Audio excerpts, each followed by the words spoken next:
जब महात्मा गांधी अहिंसा के रास्ते से आजादी के लिए लड़ रहे थे, मगर चोरा चोरी हत्याकांड के बाद गांधी जी ने अपना आंदोलन वापस ले लिया। इस बात से कई युवा क्रांतिकारी नाराज हो गए और उन्होंने एक अलग विचारधारा पर चलने का मन बना लिया। उन्हीं युवा क्रांतिकारियों में से एक थे चंद्रशेखर आजाद। चंद्रशेखर आजाद ने एक निर्धारित समय के लिए झांसी को अपना गढ़ बना लिया।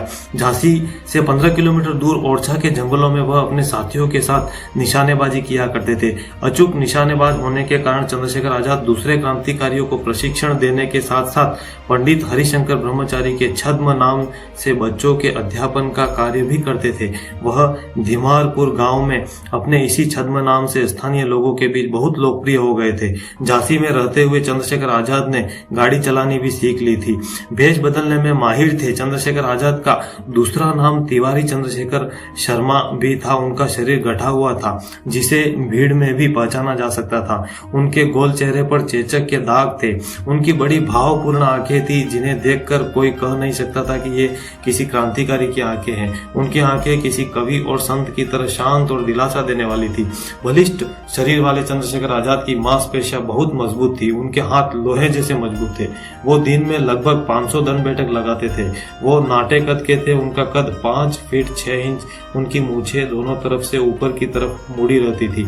शिव वर्मा अपनी किताब reminiscences of the fellow revolutionaries में लिखते हैं, चंद्रशेखर समय के अनुसार कई तरह के कपड़े पहनते थे।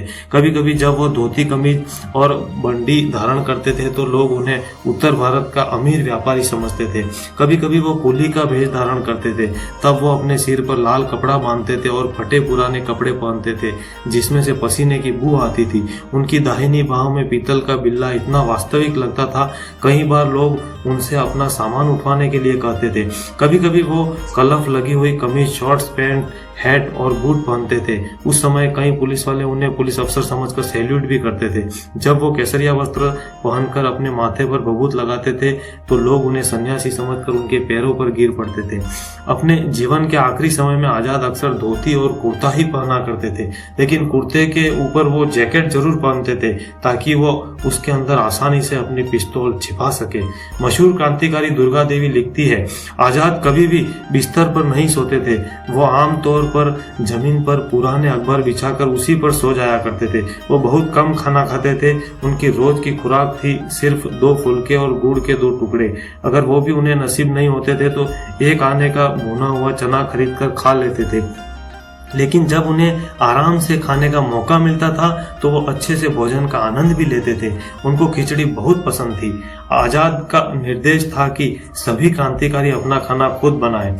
इसके लिए उन्हें 4 आने का दैनिक भत्ता मिलता था। आजाद पेड़ों पर चढ़ने में निपुण थे। उनको अपने शरीर पर तेल की मालिश करवाना बहुत पसंद था।